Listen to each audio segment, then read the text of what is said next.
Hello everyone. Today I want to show you how to zip your files or how to archive your files. Make sure you have Winrar installed on your computer and then you're good to go. So for example, on the desktop, I have three files. I have document one, I have summary, I have project. All of these with different formats, Word, Excel, and PowerPoint. And I want to zip these files together into one archive folder. So what do? I select the three files. I can highlight them as shown. Then I right click the selection and then I say add to archive. My first option here, add to archive. The moment you click on add to archive, it brings these proper parameters here.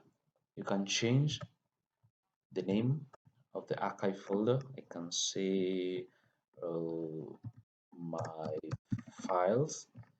Then you can change the format to whichever you like this RAR, this RAR5, and this zip. You can choose any, you can choose RAR, you can choose zip, whichever you want.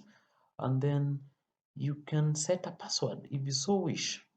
A password is it's just a security measure if you like, but if it's not so sensitive, if the documents are not very sensitive, then you can skip the set password option. So let's go without the password, then you click OK. And this is my archive folder. If you open it, you'll notice that the three files here have already been archived into this single archive folder. So let's open it, and here we are. I've archived my three files. So it's easier to send the files over email or in a flash disk or in whichever media that you want to use. And simply that's how you archive folder using WinRAR Archiver. Thank you for watching and remember to like the video and subscribe. Next time.